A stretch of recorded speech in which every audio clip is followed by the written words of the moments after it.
Bonjour à tous. Je suis très heureuse de vous accueillir à cette session du Collège Belgique qui se fait par Zoom et très heureuse de présenter notre orateur du jour. Jean Cardinal est professeur à l'ULB et il est actuellement président du département d'informatique. Son domaine de recherche, ce sont les algorithmes, la géométrie algorithmique et l'algorithmique des graphes. Il a fait sa thèse il y a près de 20 ans, pas encore tout à fait, mais on approche, en 2001, et il a été invité dans de nombreux endroits prestigieux, entre autres Washington, à l'ETH de Zurich, à Ottawa au Canada et à Barcelone. Et c'est un très grand plaisir de lui céder la parole. Il va nous parler aujourd'hui des mathématiques discrètes et ordinateurs, Cendrillon et le prince de l'informatique. Merci beaucoup. Bonjour à tous. Je remercie très sincèrement la professeure Simone Gutt qui vient de me présenter, d'avoir bien voulu jouer le rôle de ma marraine académique pour cette présentation. Simone Gutt est professeure au département de mathématiques de l'ULB et membre de l'académie. Et donc, elle est la marraine pour cette présentation. Je suis ravi d'être ici, même si en fait je suis dans mon bureau, mais voilà, on est quand même un peu ensemble. Pour vous parler d'un sujet qui me tient à cœur, qui fait beaucoup partie de ma vie, les liens entre les maths et les ordinateurs. Alors, je ne suis pas mathématicien de formation, mais j'ai vite compris dans mon parcours, et ça reflète ça un peu aussi, que si je voulais vraiment comprendre ce que je faisais, eh bien, il faut comprendre certaines choses en mathématiques. Et j'aimerais bien vous donner un parfum de ces choses-là. Alors, tout d'abord, qu'entend-on par mathématiques discrètes? Alors, que signifie le mot discrète ici, pour être vraiment clair, ce ne sont pas des mathématiques qui sont timides ou qui se cachent ou qui sont difficiles à voir. Ce sont des mathématiques qui parlent d'ensemble ou d'espaces discrets. Alors, qu'est-ce que ça veut dire dans ce contexte-là? Eh bien, un espace ou un ensemble discret, c'est quelque chose qui est composé d'éléments qui sont d'une certaine manière isolés les uns des autres. D'accord? Alors, un exemple, et qu'on peut compter, en fait, c'est ça que ça veut dire. Alors, un exemple typique, c'est l'ensemble des nombres entiers. Alors, les nombres entiers, on les connaît tous, 0, 1, 2, 3. Alors, on a tous appris ça très tôt. Ce sont c'est une notion très naturelle. On les appelle les nombres, les entiers naturels. Et chaque entier a un successeur, et entre un entier et son successeur, il n'y a pas d'autre entier. D'accord? Donc, il y a le premier entier, son successeur qui est obtenu en ajoutant 1, c'est 2, puis 2, 3, et entre 2 et 3, il n'y a pas d'autre entier, il n'y a pas d'autre entier, entre 3 et 4, il n'y a pas d'autre entier, etc. Alors ça s'oppose aux nombres réels, les nombres à virgule, donc qui s'écrivent avec un développement décimal arbitrairement long, éventuellement infini. Et là, c'est exactement l'inverse. Si je vous donne deux nombres réels distincts, il y en a toujours un qui se trouve entre les deux. D'accord? Si vous prenez par exemple la somme et que vous divisez par 2, eh bien, vous en avez un qui se trouve au milieu. D'accord? Et vous pouvez répéter ça. C'est ce qui a, dans l'Antiquité, fait dire à Zénon que la flèche n'atteignait jamais sa cible parce qu'on peut toujours découper la distance qui reste à parcourir en une infinité de distances plus petites. Et ça, c'est le continu. D'accord? C'est une variation continue, c'est un espace continu qui s'oppose à la notion d'espace discret. Les ensembles discrets, on peut dire que ce sont les ensembles dénombrables dont les éléments peuvent être mis en correspondance avec ces nombres entiers. On peut désigner le premier élément, le deuxième élément, le troisième élément, etc. Ça, c'est un ensemble dénombrable. Ça ne veut pas dire qu'il y a un nombre fini d'éléments. On peut avoir une infinité dénombrable, c'est le cas des nombres entiers, mais ça veut dire que on peut les compter. Ça s'oppose donc à indénombrable. Lorsqu'on veut évaluer la taille d'un ensemble dans les espaces discrets, eh bien, on va compter le nombre d'éléments de cet ensemble-là, ou dans un espace continu, eh bien, on va plutôt mesurer. D'accord?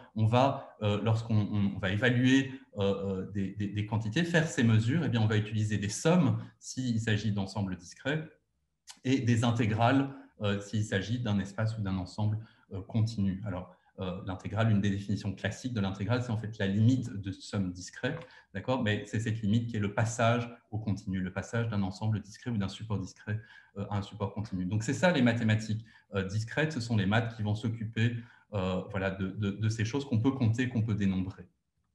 Alors, pourquoi ces maths sont particulièrement intéressantes pour les informaticiens? Eh bien, c'est parce que d'abord, les ordinateurs, ils sont construits de manière à fonctionner avec des données discrètes, avec des informations qui sont fondamentalement des informations qu'on appelle en fait en ingénierie de l'information ou des signaux numériques, d'accord? Donc, qui sont discrétisés sur des intervalles de temps discrets avec des valeurs qui sont mesurés et stockés sur des nombres entiers, d'accord?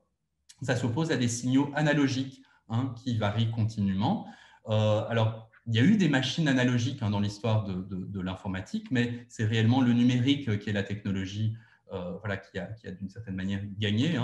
On s'est vite rendu compte qu'avec des relais, on pouvait encoder des nombres avec des bits. 0, le courant ne passe pas, 1, le courant passe, puis les relais ont été remplacés par des transistors, d'accord? Et donc, on a ces bits qui représentent l'information, qui sont les chiffres 0 ou 1, d'accord? On compte souvent en base 2, etc. Alors, c'est vrai dans la technologie, dans l'ingénierie, c'est aussi vrai en théorie, puisqu'un des modèles de prédilection, des modèles mathématiques de prédilection pour la définition de la notion de calcul et d'algorithme, c'est celui qui a été imaginé par Turing dans les années 30, avant la Seconde Guerre mondiale, la fameuse machine de Turing, qui est une machine à état discret. Alors ici, vous connaissez Alan Turing, l'histoire d'Alan Turing. Vous avez peut-être, certains d'entre vous ont peut-être vu sa biopic. Il a travaillé à Bletchley Park pendant la Seconde Guerre mondiale pour décoder les chiffres allemands. Il s'est illustré, ça a été déclassifié assez récemment. Il a aussi été réhabilité parce qu'il avait été condamné en fait en Angleterre pour son homosexualité, condamné à prendre un traitement à base d'hormones qui l'a littéralement conduit au suicide en 1954. Alors, il a été réhabilité et il va apparemment figurer prochainement sur les billets de banque de 50 livres en Angleterre. Et vous voyez, si vous regardez sur l'image là, quelque chose qui est une description d'une machine de Turing ou issue de son article original. Et vous voyez une machine de Turing, c'est un modèle assez concret en fait de calcul qui est censé aussi matérialiser ce qu'on fait avec un papier et un crayon quand on fait des calculs. Et vous voyez, cette machine est munie d'un ruban qui est un ruban infini divisé en cas sur lequel on peut écrire des symboles, en particulier 0 ou 1. Ici, vous voyez, il y a un grand ruban ici qui se dessine avec des 0 et des 1. Et donc, c'est vrai aussi en théorie que la notion de calcul est définie via des objets mathématiques qui sont fondamentalement des objets discrets. Donc, un grand nombre de mathématiques qui vont concerner l'informatique vont être des maths qui vont porter sur ces ensembles ou ces espaces discrets pour ces raisons-là. Alors, je vais donner un peu de contexte avant de vous donner des exemples de ça et de choses qui sont peut-être plus proches de ma spécialité, des exemples de maths qui peuvent raisonnablement être considérés appartenir au champ des mathématiques discrètes et qui ont des applications en informatique. Alors d'abord, la logique, ça c'est assez évident, 0, faux, 1, vrai, les assertions qu'on veut vérifier dans des modèles, des automates et des choses comme ça. Donc, il est vrai, je pense assez juste de dire que les développements récents en logique mathématique, la logique c'est une discipline des mathématiques, eh bien, sont dus en grande partie à des communautés de gens qui s'intéressent aussi à l'informatique, aux automates, notamment à la vérification des programmes. Et voilà, il y a énormément de développement conjoint en logique mathématique et en informatique théorique. C'est très dense et on pourrait vraiment consacrer des exposés, je crois qu'il y en a eu à ces choses-là. Les probabilités discrètes, alors c'est toute la partie des théories des probabilités qui sont sur des supports discrets. Alors, je pense à des choses qui combinent, qui ressemblent beaucoup un peu à des automates munis de probabilités de transition qu'on appelle des chaînes de Markov. Donc, c'est toutes les probabilités qui sont définies sur des espaces de probabilité discrets, servent à la modélisation des performances des réseaux. Et Google PageRank est l'algorithme utilisé par la société Google pour définir l'ordre dans lequel vous voyez apparaître les résultats de vos requêtes. Essentiellement, c'est cet algorithme, ou une partie en tout cas de cet algorithme, consiste en le calcul de probabilité stationnaire sur des chaînes de Markov, qui est vraiment un problème standard de probabilité discrète. Donc, on va modéliser le comportement d'un utilisateur sur le web et comme une chaîne de Markov. Voilà. Donc, les probabilités discrètes ont clairement aussi des applications et rentrent vraiment dans le champ de ces mathématiques discrètes. La théorie des nombres, alors vous avez peut-être entendu parler des nombres premiers. Eh bien, voilà, il y a énormément de mystères, de tout grands problèmes mathématiques autour des nombres premiers, de leur distribution. Eh bien, ça, il y a des applications vraiment absolument immédiates et extrêmement belles dans le domaine de la cryptographie et de la sécurité informatique. Il faut savoir que toute l'infrastructure des paiements électroniques, à chaque fois que vous achetez quelque chose sur Internet, eh bien, est basée sur des architectures, des algorithmes de cryptographie à clé publique qui sont réellement, dans la sécurité, réellement fondés sur la supposée difficulté du problème de factoriser un nombre en ses facteurs premiers, de décomposer un nombre entier en ses facteurs premiers. Et c'est réellement là-dessus, sur ce problème-là de théorie des nombres, que eh bien, repose toute la sécurité d'Internet actuellement. Donc voilà, encore énormément de choses à dire dans ce champ-là d'application des maths. Voilà, c'est partie de la théorie des nombres. Alors, la combinatoire, et je vais un peu plus parler de ça maintenant, en tout cas une certaine chose liée à ce qu'on appelle la combinatoire, a énormément d'applications dans la conception d'algorithmes, alors les algorithmes combinatoires, les algorithmes qui s'occupent de questions eh bien, d'ordre, de permutation, de relations, etc. C'est ce qu'on va voir maintenant, et j'ai essayé de donner des exemples de choses liées à la dernière ligne de ce tableau. Donc, j'ai parlé là pas mal de choses, j'ai évoqué pas mal de choses dont je ne vais plus parler, je ne vais pas parler dans cet exposé. Et voilà, quand je parle de Cendrillon et du prince de l'informatique, c'est quelque chose qui faisait référence à une citation d'auteur assez connu, je vais parler, mais plus précisément qui faisait référence à l'analyse combinatoire en mathématiques. Alors, qu'est-ce que c'est la combinatoire? Alors, c'est quelque chose qui est un champ hétérogène. Ce n'est pas nécessairement une partie de mathématiques qui est très unifiée. Alors, il y a quelques grandes théories qui ont émergé, mais qui ne couvrent pas toute la combinatoire. Cette partie des maths s'intéresse aux configurations de collections finies, au dénombrement de collections finies. Alors, des exemples de choses étudiées en combinatoire, des exemples ultra classiques sont par exemple les permutations, toutes les manières d'ordonner totalement n éléments. Alors, vous avez un exemple de ça à droite. Vous avez 3 boules, une rouge, une verte et une bleue, et c'est les 6 manières d'ordonner ces trois couleurs. Il y en a 6. Alors, si vous avez n éléments, il y a n factoriel permutations. Les propriétés de ces permutations, voilà, il y a énormément de choses. Il y a les permutations à motifs. Il y a tout plein de choses qu'on peut dire, des objets associés aux permutations, les groupes de permutations, évidemment, en algèbre également. Les étudiants en algorithmique, il y en a peut-être en ce moment dans l'auditoire, savent que pour bien comprendre les performances, pour bien analyser les performances des algorithmes de tri, les algorithmes qui, par exemple, sont capables de trier une liste de noms en ordre alphabétique, des choses que vous appelez régulièrement quand vous faites des feuilles Excel, trier alphabétiquement ou numériquement sur telle colonne. Eh bien, pour bien comprendre, pour bien analyser ces algorithmes, eh bien, il faut savoir des choses sur les permutations. Alors, au milieu, vous avez le problème des partitions. Ça, c'est des problèmes assez anciens, étudiés dès le 19e siècle, des gens comme Sylvester. Les manières de décomposer un entier en des sommes d'entiers.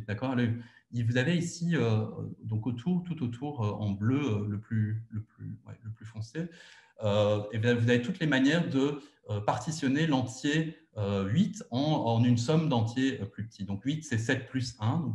Alors, c'est 8 tout seul, et puis c'est 7 plus 1, c'est aussi 6 plus 2, c'est aussi 6 plus 2 plus 2, et ainsi de suite. Alors, toutes les manières de décomposer un nombre entier en une somme, c'est un sujet d'étude, et c'est assez compliqué, en fait, l'étude des partitions, la forme close du nombre de manières de faire ça pour un certain entier n. C'est des problèmes qui ont occupé pas mal de gens. Les questions d'incidence, alors là, je pense à des choses qui relèvent un peu plus de la géométrie discrète aussi, mais qui entrent dans le champ de la combinatoire. Des points et des droites. Un point se trouve sur une droite dans le plan. Alors, on pense aux espaces linéaires. On pense, il y a des choses qui s'appellent les matroïdes orientées, qui encodent les configurations de droite et de points. Les ordres, alors il y a une illustration à droite. Ici, l'ordre d'inclusion de tous les sous-ensembles au plus 3 éléments, de l'ensemble x, y, z. Et donc, pour les ordonner par inclusion, il y en a un qui est plus petit que l'autre. S'il est inclus dans l'autre, ce n'est pas un ordre total, donc ce n'est pas quelque chose qui ressemble à une permutation, c'est un ordre partiel. Voilà, en l'occurrence, c'est un treillis booléen. Voilà, tout ça entre dans le champ de la combinatoire.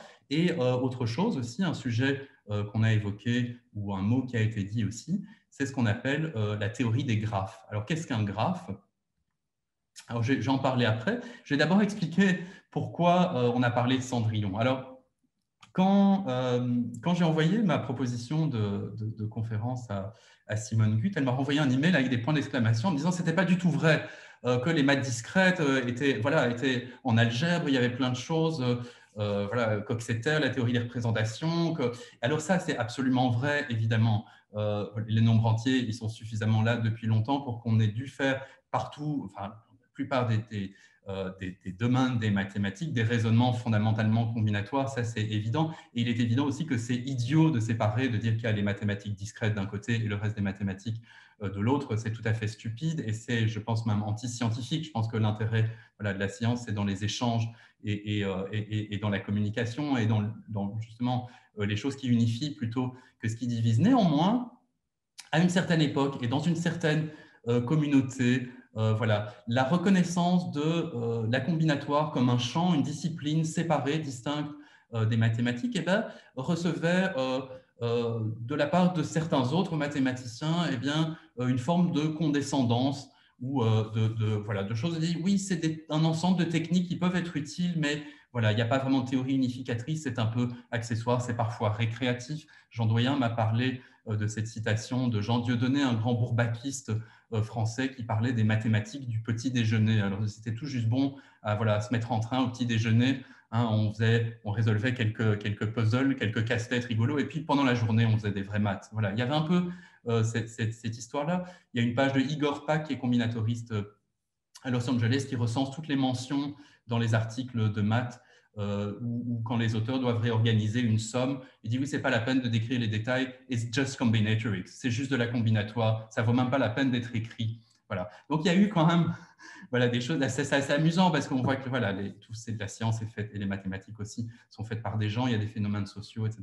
Et donc ça a poussé effectivement Anders Björner, qui est un mathématicien suédois, combinatoriste, et Richard Stanley, qui est très connu du MIT, dans la préface d'un de leurs bouquins de combinatoire, de dire que, voilà, je lis les parties de la citation, It used to be looked down on by mainstream mathematicians as being somehow less respectable than other areas, in spite of many services rendered to both pure and applied mathematics. Donc, malgré les nombreux services rendus aux autres champs de la mathématique, ça a quand même été un peu méprisé.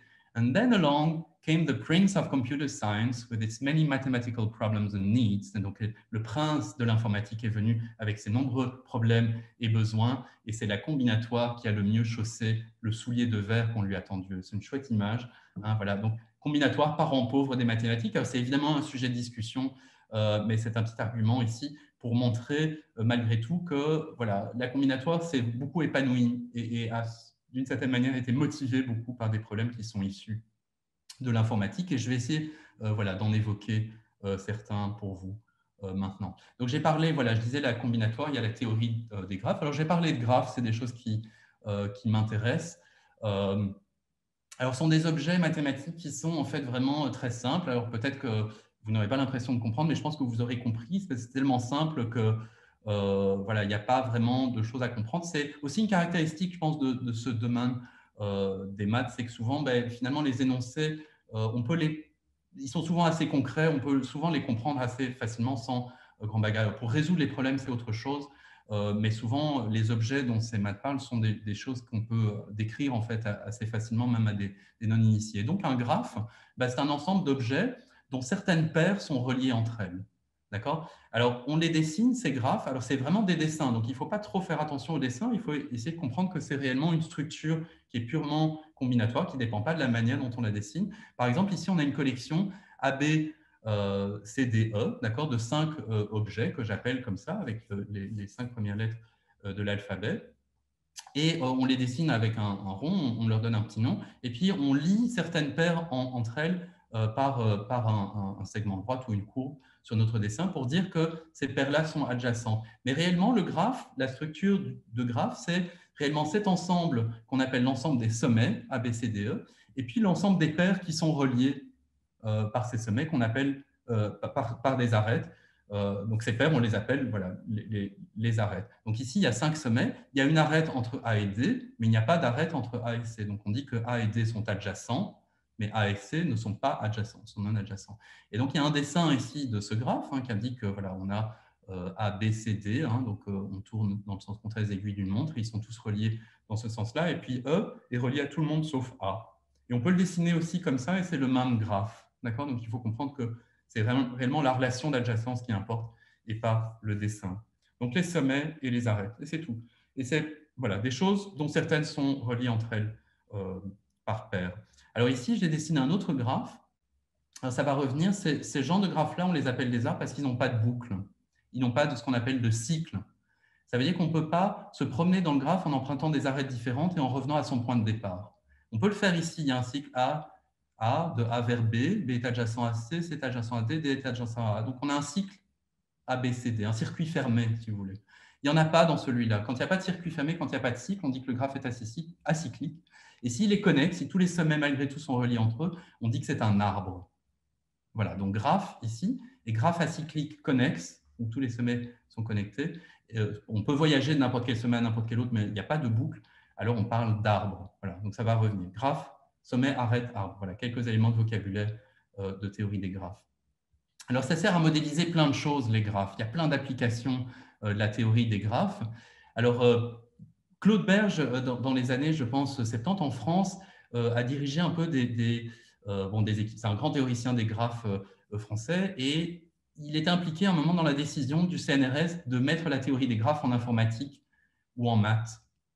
Et pour des raisons, je pense, très pragmatiques, il a poussé pour que ça fasse partie de l'informatique. Donc il y a beaucoup en France des théoriciens des graphes qui sont dans les départements d'informatique parce qu'il y a énormément d'applications en informatique, notamment dans les réseaux. Alors c'est assez naturel, les réseaux sont des machines qui sont reliées entre elles. Certaines machines sont reliées, il y a pour certaines paires, voilà, il y a une connexion, ça pourrait être une connexion avec un câble typiquement, peut-être une fibre optique, peut-être d'autres types de câbles, peut-être une connexion sans fil aussi, un peu logique, et d'autres ne sont pas connectés. Puis on peut dessiner ça, et on peut dessiner par exemple le graphe de l'Internet. Vous voyez, il y a un zoom ici. C'est des gens dans un labo qui essaient de trouver des visualisations de ce graphe de l'Internet. Il y a un zoom ici, et puis on voit des séquences de nombres. Ce sont les adresses IP des machines sur Internet, les identifiants sur Internet. Donc, il est évident que la théorie des graphes et les mathématiques qu'on peut faire sur ces graphes ont des applications dans la théorie des réseaux et des communications informatiques. Mais pas seulement. On peut aussi considérer ce qu'on pourrait appeler des graphes sociaux. Alors, j'ai reproduit ici un graphe qui a été dessiné par Ron Graham, qui est lui-même un grand combinatoriste américain, qui a beaucoup travaillé, qui a hébergé longtemps un autre mathématicien qui est combinatoriste vraiment célèbre, un mathématicien hongrois, nomade, qui a consacré vraiment toute sa vie aux mathématiques, qui a une grande partie de sa vie était en fait complètement sans domicile fixe, un SDF. Il arrivait chez ses collègues et disait « Mon cerveau est ouvert, my brain is open, quel problème peut-on résoudre ensemble? Est-ce que vous pouvez m'héberger ?»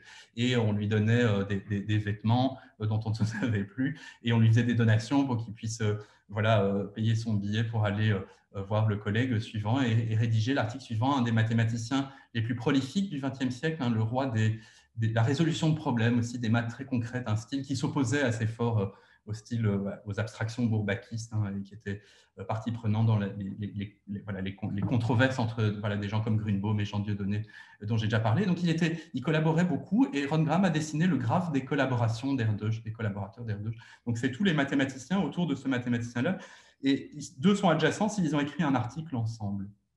Alors, celui-là, il a été dessiné en 1979 à la main, mais c'est un bon exemple, un peu historique, amusant, d'un graphe social. Alors, un autre exemple où les sommets, en fait, sont des personnes.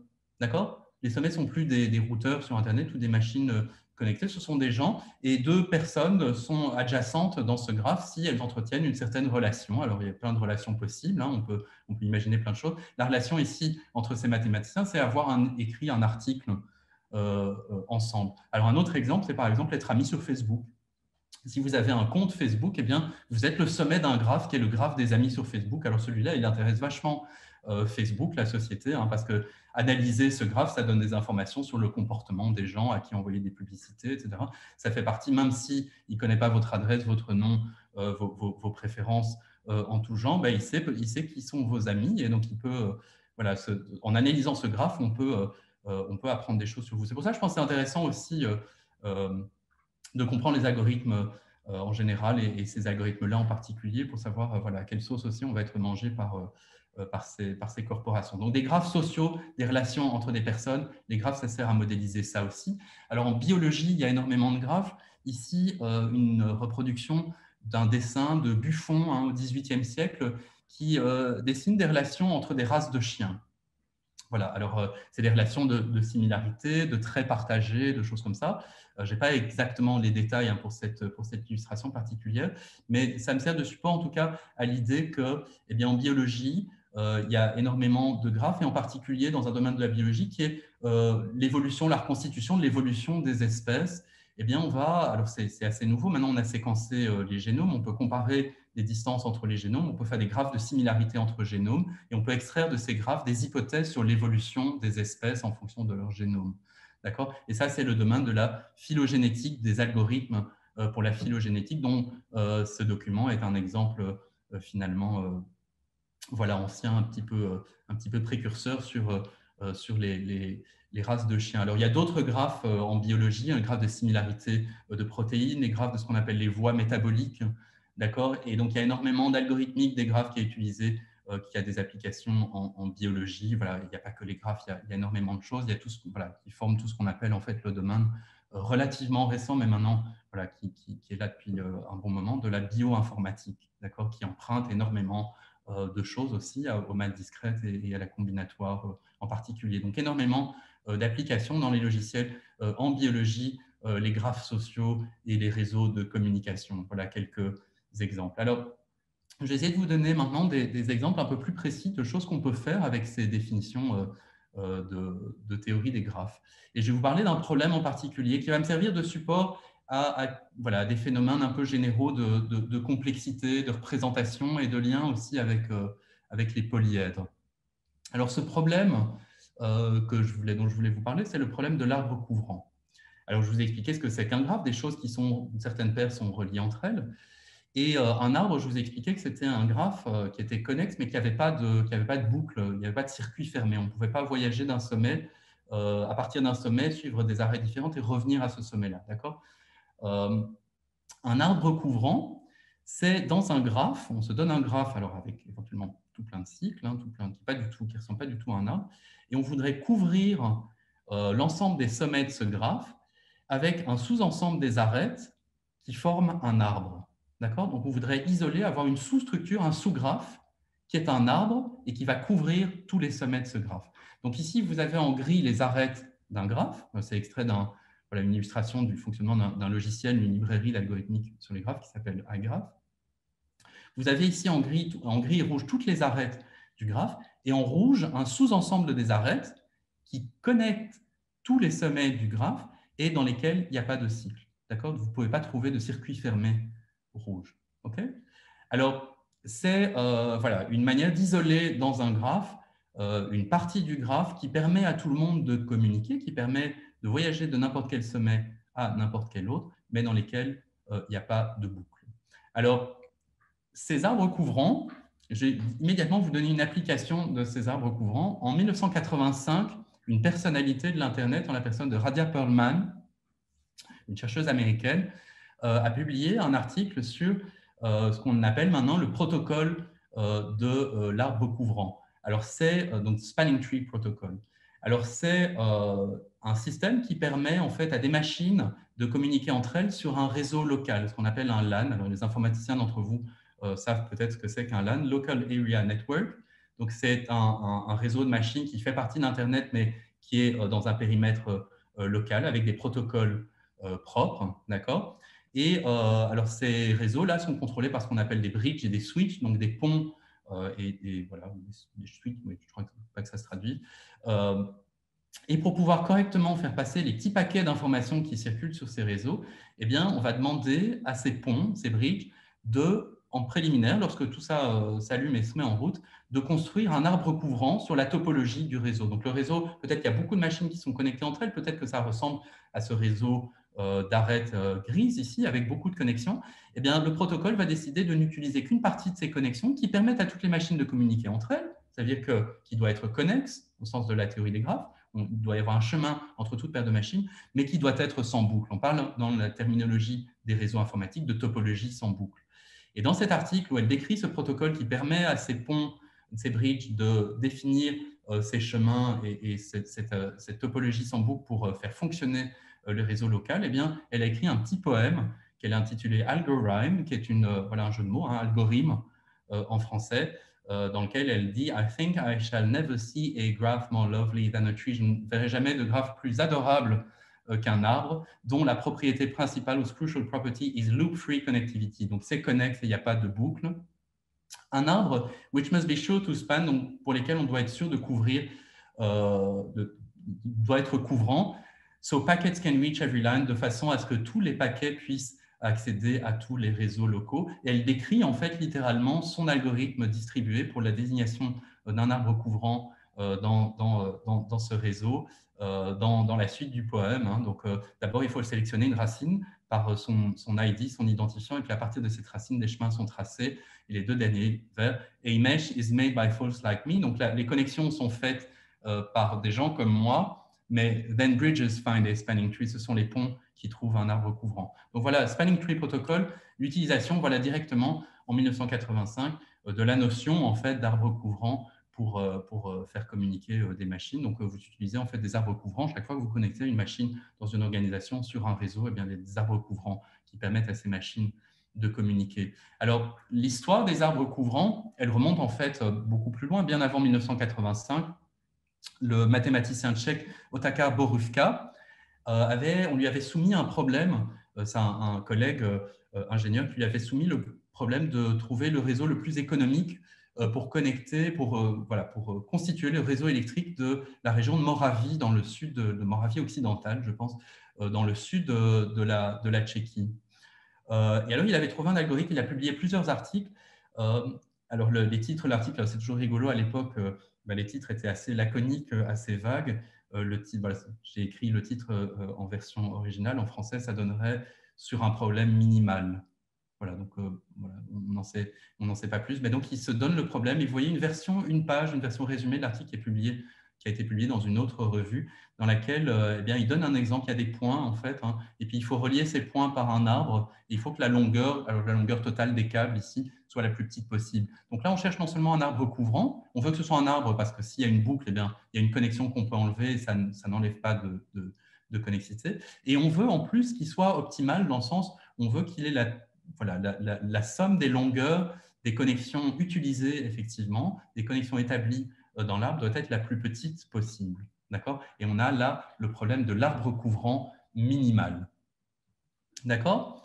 Donc voilà, 1926. Alors, il a fait plein d'autres choses. Il a été membre de l'Académie tchèque de mathématiques, mais il est vraiment resté, Otakar Borůvka, dans l'histoire pour cette contribution qui, je pense, malgré tout, dans sa carrière, était finalement assez anecdotique, mais il a vécu assez longtemps pour se rendre compte qu'il avait fait là quelque chose en fait d'important, une contribution importante dans le domaine de réellement l'algorithmique. Alors, essayons maintenant de voir comment on peut résoudre, qu'est-ce qu'on peut dire sur ce problème de l'arbre couvrant.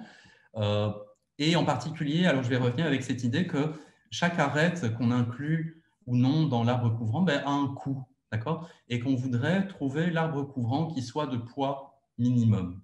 Okay ? Éventuellement, peut-être que si ce sont des scores ou des bénéfices, on voudrait que le poids ou la somme de ces valeurs assignées aux arêtes soit la plus grande possible. Donc, on peut maximiser ou minimiser, c'est le vocabulaire de l'optimisation. Mais donc, typiquement, on voudrait un arbre couvrant minimum. C'est un sujet, peut-être à nouveau dans l'auditoire des étudiants qui suivent les cours d'algorithmique, c'est un sujet qui est abordé dans la partie des cours d'algorithmique qui concerne les graphes. C'est vraiment un problème ultra classique, ce n'est pas du tout quelque chose d'exotique ici. Alors, pour attaquer ce problème, on va essayer d'abord voir un peu la structure et je vais vous montrer un objet qui est fabriqué, qu'on va imaginer à partir du graphe et qui va d'une certaine manière encoder la structure de ces arbres couvrants. Alors, je vous donne un exemple de graphe ici. Alors, c'est un graphe un peu particulier parce qu'il y a des arêtes parallèles. Vous voyez que les arêtes D et E c'est 2 fois en fait la même arête, d'accord. Donc ça, bon, pour l'exemple, ça va être pratique, parce que ça donne des exemples plus petits. C'est possible hein, de définir les graphes. Parfois, certains paires d'éléments sont adjacents plusieurs fois, d'une certaine manière. Donc, on a ces ensembles d'arêtes, A, B, C, D, E. Et les arbres couvrants, sont tous ceux que j'ai dessinés en rouge ici. On peut retenir, par exemple, les arêtes A, B, C. Vous voyez que l'arête A, elle est nécessaire. Hein. Si on ne prend pas l'arête A, le sommet à droite, ici, ne sera jamais connecté. Donc, l'arête A va faire partie de tous les arbres couvrants de ce graphe. Okay, donc ABC, un arbre couvrant. ABD aussi, hein, ABD, je ne me suis pas trompé. Hein. Voilà, on a au total 5 arbres couvrants.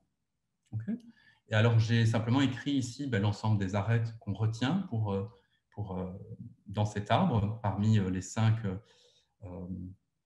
arêtes du graphe de départ. Et j'ai écrit ici des petits vecteurs de 0 et de 1. Voilà, informatique, 0, 1. J'ai écrit 5 positions et je mets un 1 aux positions correspondant aux arêtes qui sont choisies. D'accord. Donc, j'ai ABCDE. Donc, si je prends ABC, j'ai 1, 1, 1, 0, 0. D'accord. Si j'ai ABD, j'ai 1, 1, 0, 0. D'accord. Donc, c'est les sous-ensembles des arêtes. Je peux les encoder littéralement par des vecteurs binaires, hein, des vecteurs ici de dimension 5, dont chaque composante est soit 0, soit 1. Okay.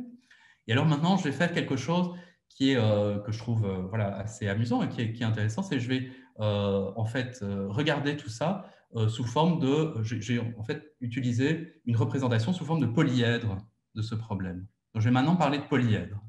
D'accord. Après avoir encodé ces 5 arbres couvrants sur cet exemple-là, je vais parler de polyèdre. Alors, un polyèdre, alors ça peut être défini de plusieurs manières différentes. C'est soit l'intersection d'un ensemble de demi-espaces, soit c'est l'enveloppe convexe et toutes les combinaisons convexes d'un ensemble de points dans l'espace. C'est des choses avec lesquelles, en fait, on est très familier. Voilà les 5 ici solides de Platon, qui sont les 5 polyèdres réguliers. D'accord. Le tétraèdre à 4 faces, le cube à 6 faces, l'octaèdre, le dodécaèdre et l'icosaèdre, respectivement 12 et 20 faces. Ce sont les seuls polyèdres qu'on peut fabriquer dont toutes les faces qui sont réguliers. C'est-à-dire que toutes les faces, c'est le même polygone. Et ces faces doivent nécessairement, si ce sont les mêmes, si elles sont identiques, des triangles, des carrés ou des pentagones. D'accord. Ça, c'est des raisonnements assez simples qu'on peut faire et ce sont les seuls qu'on peut faire. Alors, les polyèdres dont je vais parler, ils ne sont pas du tout réguliers, ils sont beaucoup plus compliqués que ça. Et en particulier, ceux-là, ils sont très anciens, ils sont déjà dans les éléments d'Euclide, donc on les connaît depuis des millénaires. Et puis, il y a aussi quelque chose d'important, c'est qu'ils vont vivre aussi dans des dimensions qui sont potentiellement beaucoup plus grandes que 3 dimensions. On est habitué à dessiner des choses sur une feuille dans un espace à 2 dimensions, à les représenter dans l'espace qui a 3 dimensions, comme ces polyèdres-là. En maths, on n'a pas de problème, en fait, à avoir des polyèdres et des objets qui vivent dans des dimensions beaucoup plus grandes, 4, 5, parfois même des dimensions infinies. Okay. Ici, les dimensions vont être finies, mais enfin, peuvent être arbitrairement grandes. On peut les appeler D ou N, ce sont des variables. Et donc, il faut s'imaginer que cette notion de polyèdre, elle peut être définie dans des espaces. Je ne donne pas ici de définition rigoureuse. Hein, je veux pas, voilà, on reste à un certain niveau ici d'explication. Mais voilà, tout ça peut vivre dans des dimensions plus grandes. Alors, il y a un vocabulaire aussi, en fait, qui est un peu le même que celui de la théorie des graphes. Alors, du coup, ça engendre des confusions. Les polyèdres, ils ont des sommets, ils ont des arêtes aussi. Hein. Donc, vous voyez les sommets d'un polyèdre, les arêtes qui se trouvent à la jointure, si vous voulez, de 2 facettes. Et en fait, quand vous passez à des dimensions supérieures, vous avez des faces de toutes les dimensions possibles entre 0 et la dimension de l'espace ambiant ici. Donc, vous avez ici une face qui est de dimension 3 qui est tout le polyèdre, de dimension 2 qui sont les facettes, de dimension 1 qui sont les arêtes, de dimension 0 qui sont les sommets. Alors, comment va-t-on? Quel est le rapport finalement entre ce que j'ai expliqué ici, encoder les arbres couvrants et ces polyèdres? Alors, ça peut vous paraître étrange, mais en fait, on va pouvoir définir des polyèdres. Alors, ça va être l'enveloppe convexe de ces points 0, 1 que j'ai donné de transparent avant. Ces points 0, 1, ils vivent dans un espace, on peut prendre leur enveloppe convexe, c'est-à-dire l'ensemble des combinaisons convexes de ces points et obtenir un polyèdre dont les sommets sont les arbres couvrants d'un graphe. D'accord? Donc ici, il faut faire bien attention, on a bien un graphe ici, on a l'ensemble de ces arbres couvrants que j'ai représentés, il y en a 5 ici par les dessins en rouge. Et bien dans un espace Bon, ici, il se fait que l'espace il est de 3 dimensions. On peut représenter ce polyèdre. Si voilà, le graphe avait plus de sommets et d'arêtes, ce serait une dimension beaucoup plus grande, ce serait plus compliqué à représenter. Mais ces arbres couvrants sont en fait associés au sommet d'un polyèdre, voilà, qui est le polyèdre des arbres couvrants du graphe qu'on regarde ici.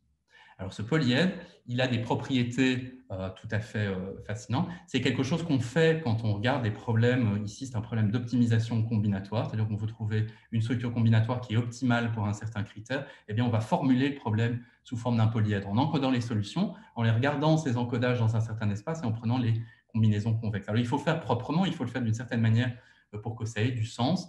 Et ici, voilà, ça a du sens de le faire comme ça. Et donc maintenant, j'aimerais bien regarder sur cet exemple-là eh bien, les propriétés de ce polyèdre des arbres couvrants du graphe ici qui est à gauche. Alors, une première chose, c'est si on revient au problème de trouver l'arbre couvrant minimal, eh bien, on va assigner un poids, une valeur à chacune des arêtes du graphe. Je parle bien ici des arêtes ici du graphe de départ, A, B, C, D, E. Et ça va nous donner un vecteur dans cet espace dans lequel vit le polytope. Ce vecteur aura une direction, d'accord? Eh bien, le sommet du polyèdre qui est le plus éloigné dans cette direction qui nous est donnée par les valeurs des arêtes, eh bien, ce sera la solution optimale à notre problème d'optimisation. D'accord? Donc, on va réellement pouvoir représenter l'optimalité d'une solution. Ici, la minimalité du poids, par exemple, la somme des poids des arêtes dans un arbre couvrant, eh bien, on va pouvoir l'interpréter géométriquement comme eh bien, le point, le sommet du polytope qui est le plus éloigné de ce polytope convexe, qui est le plus éloigné dans une certaine direction. Alors, il se fait que pour faire ça, on a des outils qui s'appellent, ce sont les outils de l'optimisation linéaire, alors qui sont des outils qui sont bien compris, qui sont là aussi depuis longtemps. Des gens comme Danzig aux États-Unis dans les années 50, l'algorithme du simplex. C'est des choses qu'on voit aussi dans les cours de gestion, d'accord, parce que ça sert dans ce qu'on appelle la recherche opérationnelle, l'optimisation des ressources dans les organisations, au départ dans les opérations militaires et puis dans les organisations, les entreprises. Et ce sont des algorithmes d'optimisation voilà, ultra classiques. Et ici, on peut les appliquer et ils utilisent fondamentalement cette représentation des problèmes sous forme de polyèdre. Alors, je ne vais pas rentrer dans les détails techniques. Alors, on peut les appliquer soit si on a une description concise du polyèdre, soit si on est capable de décider rapidement si un point ou non fait partie du polyèdre et si ce n'est pas le cas, de le séparer de ce polyèdre avec un hyperplan. Alors ça, c'est le cas ici du polyèdre des arbres couvrants. Et donc, on peut appliquer en tout cas certains de ces outils de la programmation linéaire pour résoudre le problème de l'arbre couvrant minimum. Mais ce n'est pas tout ce qu'on peut faire. Alors, si on regarde bien, en fait, ce qu'on a ici, ce polytope, ce polyèdre, va nous renseigner sur la structure du problème de l'arbre couvrant. On va regarder, il est possible de montrer, et ça, je trouve ça vraiment voilà, amusant, élégant. Il y a quelque chose ici où la géométrie va vraiment nous renseigner sur la structure combinatoire. Il va y avoir des allers-retours entre ces représentations géométriques et ces structures combinatoires. Chacune des arêtes de ce polyèdre va correspondre à un échange d'arêtes du graphe entre deux arbres couvrants. Alors, regardez ces deux arbres ici. On a ABD d'un côté et puis ABC de l'autre. Eh bien, ces deux-là sont deux sommets adjacents sur ce polyèdre des arbres couvrants. Eh bien, cette arête de ce polyèdre va correspondre au remplacement de l'arête D par l'arête C. Et ça va toujours être le cas. Les arêtes de ce polyèdre vont toujours correspondre à un échange d'arêtes entre deux arbres couvrants. On va enlever une arête et la remplacer par une autre dans l'arbre pour obtenir l'arbre qui est de l'autre côté, à l'autre extrémité de l'arête. Et ça va être vrai pour toutes les arêtes. Voilà. Et donc, le squelette de ce polyèdre, l'ensemble de ces arêtes, le graphe formé par l'ensemble de ces arêtes, eh bien, ça va être le graphe des échanges d'arêtes entre les arbres couvrants du graphe. Voilà. Alors ça, c'est une propriété qui, en fait, si on regarde bien et si on connaît certains résultats en combinatoire, caractérise des structures combinatoires, alors là, qui sont pour le coup très générales et qu'on appelle des matroïdes. Alors, c'est quoi les matroïdes? Alors, ce sont des structures combinatoires qui sont des abstractions de la notion d'indépendance linéaire dans des collections de vecteurs.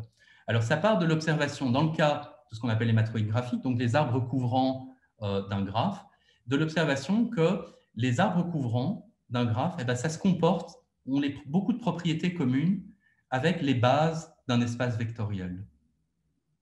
La propriété, en fait, d'indépendance du matroïde, ça va être la propriété pour l'arbre couvrant de ne pas avoir de cycle, de ne pas avoir de circuit fermé. C'est une des propriétés, une des deux propriétés fondamentales d'un arbre, c'est connexe si ça n'a pas de circuit. Et cette propriété donc de ne pas avoir de circuit, de ne pas avoir de cycle, d'acyclicité, eh bien, elle a des propriétés communes, elle, avec la propriété d'un ensemble de vecteurs d'être linéairement dépendants. D'accord ? Et il y a une abstraction commune à la notion d'indépendance linéaire d'une part et d'absence de cycle dans un graphe d'autre part, et qui sont matérialisés par cette notion de matroïde que je ne vais pas définir, parce que ça m'entraînerait trop loin, mais qui unifie en fait ces deux idées-là.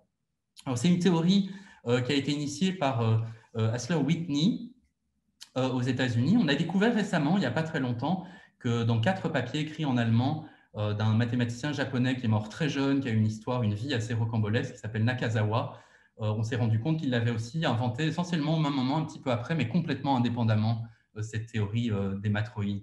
Alors ça permet de dire plein de choses.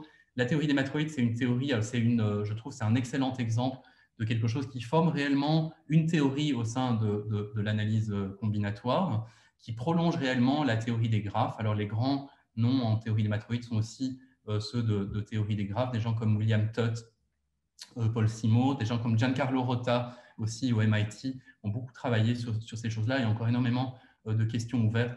Mais alors, toutes les choses qu'on peut dire sur les matroïdes, eh bien, ça nous renseigne aussi sur les algorithmes. D'accord ? On peut en fait, à partir de ces propriétés des matroïdes, eh bien, on peut définir des algorithmes efficaces. Si on veut en fait optimiser sur ces structures, eh bien, on peut aussi bien imaginer qu'on optimise sur des structures qui correspondent à des ensembles linéairement dépendants de vecteurs dans un espace vectoriel. Et ça, du coup, on a une autre vision, une vision plus générale, qui nous permet de dire que certaines familles d'algorithmes, et alors ça sont les algorithmes qu'on voit dans les cours d'algorithmique, par exemple, les algorithmes gloutons, eh bien, fonctionnent et permettent de trouver des arbres couvrants de poids minimum. D'accord ? C'est fondamentalement parce que la structure des arbres couvrants forme les bases d'un matroïde sur un graphe que l'algorithme qui consiste en fait, alors l'algorithme glouton, il est très simple, il va prendre les arêtes dans l'ordre croissant de leur poids. Si elle forme un cycle, donc pour chaque arête, si elle forme un cycle, on la jette, on la met à la poubelle, on la place à la suivante. Et si elle ne forme pas de cycle, on l'ajoute à l'arbre qu'on est en train de construire. C'est un algorithme, on l'appelle glouton parce qu'on ne revient jamais en arrière. J'illustre ça avec, vous connaissez les monsieur et madame, il y a un monsieur glouton, greedy en anglais, greedy algorithm. Et ça, cet algorithme-là, il fonctionne fondamentalement parce que la structure sous-jacente est un matroïde. Et en fait, on a la réciproque. On peut caractériser les matroïdes de manière algorithmique. Donc, on a une caractérisation géométrique avec les arêtes du polyèdre sont des échanges entre deux bases du matroïde. On a une caractérisation combinatoire. On a aussi une caractérisation algorithmique. Les matroïdes sont toutes les structures de sous-ensembles pour lesquelles, en fait, alors qui sont héréditaires, pour lesquels tout sous-ensemble d'un ensemble indépendant est aussi indépendant, et pour lesquels l'algorithme glouton fonctionne. Voilà. Donc c'est d'une certaine manière une troisième, implicitement, là j'ai parlé de 3 caractérisations différentes des matroïdes, dont une géométrique, une combinatoire et une algorithmique. Et donc vous voyez que tout ça est profondément, intimement lié et forme voilà, une belle théorie mathématique et motivée vraiment par des applications en informatique théorique et en algorithmique. Alors, j'ai plus beaucoup de temps, je voudrais simplement, les 50 minutes sont déjà écoulées, ça passe très vite, j'ai encore plein de choses à vous dire. J'ai oublié de vous dire, voilà, je parle pendant 50 minutes, on va faire après, à l'issue de ces 50 minutes, 5 minutes de pause. Voilà, vous aurez le temps, et moi aussi, de reprendre notre souffle, voilà, d'aller boire un verre. Et puis, après ces 5 minutes, eh bien, je répondrai à vos questions. On a 30 minutes qui sont prévues pour les questions. Je vais quand même utiliser 2 minutes pour mettre en perspective d'autres problèmes sur les graphes qui sont beaucoup plus difficiles que les arbres couvrants. Vous avez peut-être entendu parler, certains d'entre vous, du problème du voyageur de commerce. Si plutôt que de couvrir les sommets d'un graphe par un arbre, on souhaite les couvrir par un cycle, donc un seul grand circuit fermé. Donc on est un peu un problème vraiment à l'opposé ici. On ne veut plus l'absence de cycle, on veut justement un seul grand cycle. On veut parcourir, par exemple, un voyageur de commerce voudrait parcourir les capitales de tous les États américains en économisant son carburant, en allant le plus rapidement possible pour vendre sa marchandise. C'est le problème du voyageur de commerce. Eh bien, ce problème-là, il a beaucoup moins de structure, on le comprend beaucoup moins bien, on ne connaît pas d'algorithme efficace. Autant pour les arbres couvrants, on avait ces algorithmes gloutons, autant là, c'est un grand mystère. C'est un mystère tellement grand que le mathématicien William Cook a consacré le plus clair de sa carrière, la plus grande partie, essentiellement toute sa carrière, à étudier ce problème, a écrit un bouquin à la recherche du voyageur de commerce. c'est aussi l'objet d'une contribution dont je fais la publicité, des collègues de l'ULB, en la personne de Samuel Fiorini du département de mathématiques et Serge Massa du département de physique. Vous voyez qu'on est vraiment dans des choses qui font intervenir plein de notions qui viennent de plein de champs scientifiques différents, ont montré que bien qu'on comprenait bien, eh bien certains problèmes de manière polyédrale, comme le polyèdre des arbres couvrants, eh bien on le comprend bien, on peut faire de la programmation linéaire dessus, on peut le décrire essentiellement de manière concise, eh bien c'était impossible pour le problème, pour le polyèdre du voyageur de commerce. J'ai recopié la première phrase de leur article. On résout un problème de plus de 20 ans. Alors en fait, bon, il est même en fait beaucoup plus vieux, mais il a été formulé par Yannakakis il y a 20 ans. Il n'a pas de programme linéaire, donc de système d'inégalité linéaire qui modélise le problème du voyageur de commerce. Donc il n'y a pas de polyèdre du voyageur de commerce. Et il n'y en a même pas dont l'ombre est le polyèdre du voyageur de commerce, dont la projection sur un sous-espace. Et donc ça, mais voilà, ça ne donne plus aucun espoir de résoudre ce problème du voyageur de commerce, de passer une seule fois par chaque ville le plus rapidement possible, avec les méthodes que j'ai expliquées qui passent par les polyèdres, comme on peut faire sur les arbres couvrants, et encore moins avec les matroïdes. Donc on ne comprend pas ce problème. Donc il y a des problèmes faciles, des problèmes difficiles, et ça, c'est un grand problème en informatique théorique, et c'est la substance de la question P et NP. Il y a des problèmes comme le voyageur de commerce pour lesquels on peut rapidement vérifier la solution. On peut rapidement faire la somme des poids des arêtes et vérifier par exemple que ce cycle, ce circuit qu'on propose au voyageur de commerce a une longueur au plus un certain nombre. On peut rapidement vérifier une solution, mais on ne sait pas rapidement trouver cette solution. Et donc cette dichotomie, cette différence, si vous voulez, entre le problème des arbres couvrants et le problème du voyageur de commerce, eh bien, il matérialise le problème, sans doute le problème le plus important en informatique théorique, qui est le problème de savoir si les algorithmes pour lesquels on peut, les problèmes pour lesquels on peut rapidement vérifier une solution, eh bien, on peut aussi rapidement trouver ces solutions. Voilà, je vais assez vite ici, mais tout ça pour vous dire que voilà, ces choses-là ont l'air des problèmes peut-être voilà, amusants, très concrets, vraiment pour lesquels on peut faire des dessins, on peut s'amuser même chez soi à trouver des solutions, à faire des petits raisonnements sur des exemples. Eh bien, ils cachent voilà, quelque chose d'extrêmement fondamental et qui pourrait, si on a une solution, vraiment révolutionner l'avenir de l'informatique et de la science en général. Ça aurait des applications bien au-delà de l'informatique en maths et dans d'autres sciences. Voilà, donc c'est révélateur quand même de choses très fondamentales. Et donc j'ai dépassé le temps qui m'était imparti de 4 minutes et je vais m'arrêter là. Merci beaucoup à tous pour votre présence, fut-elle virtuelle, et votre attention. Merci beaucoup. En tout cas, je voudrais te remercier, Jean, pour ce très bel exposé. Merci beaucoup. Merci. Et vous souhaiter à tous une très bonne fin de soirée.